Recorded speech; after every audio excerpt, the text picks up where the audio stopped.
I really wanted to win Miss Hawaii after I finished college. So I graduated in 2021, and that's when college. And then that's when I decided, okay, I think I want to try this. I didn't win my first time like Catherine. Because you're following in her footsteps. Right. And of course I was disappointed, right? There's a part of you that feels like, letting people down, and a lot of people invest time, and, there's everything, time, money, energy, everything.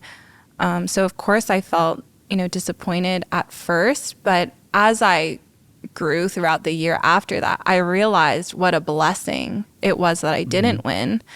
And there were so many signs leading up to the first year I competed for Miss Hawaii that kind of indicated that I wasn't going to win. There were people who would come up to me and be like, wow, like, you don't seem like yourself. You seem very stressed. And I was. I was so focused on everything else around me. All the other girls competing with me.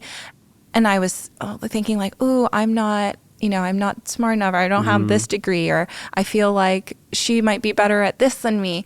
And I didn't even focus on what I was doing to prepare myself, that the otherness was consuming me. And all I could feel was like envy and jealousy and fear, like everything that you don't want to feel when you're trying to be your most brilliant self.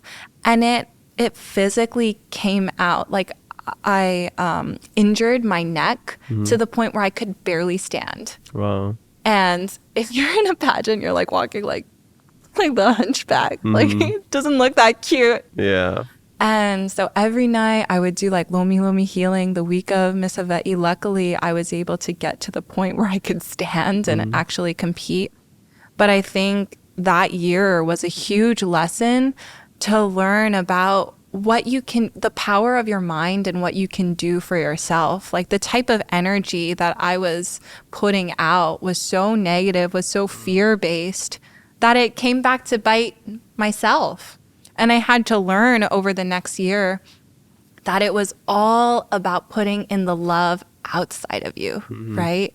About focusing on how incredible the other women around me were. And so I think that's what made the huge world of a difference a year later, is I came back wanting to succeed and wanting to succeed alongside everyone with me. And I think, for women, and especially growing up with 3 sisters now, it's hard not to feel a little bit of this competitive energy, right? Like, oh, I want to do this better, or I want to succeed more.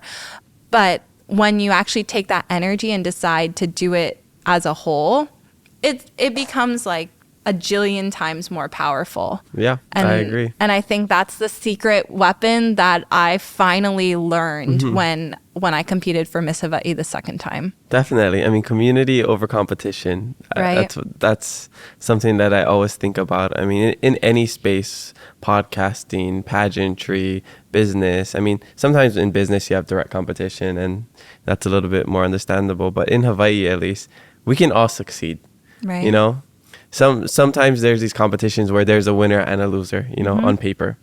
But there's so much things that you can get out of it, and so much experience that you can gain. A lot of intangible things. Intangible, untangible. Intangible. Okay, cool. I like that. Yeah. I think that's it. Yeah. And I just feel like sometimes people are so focused on, just the competition and like being better instead of just making themselves better and not worrying about everybody else. Because what you bring to the table, people are going to like it or not like it. And it doesn't matter if somebody's doing something good or bad.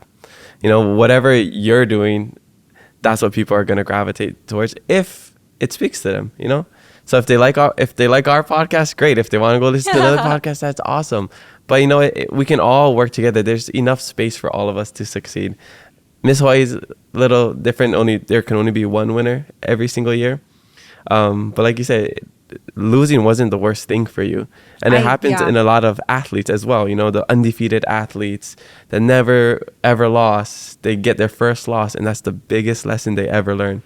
Right? It's so important to experience not getting exactly what you want. Yeah. Because it helps you center and focus in on what you do want. You know, maybe losing is a blessing because you realize you never even wanted it in the first place.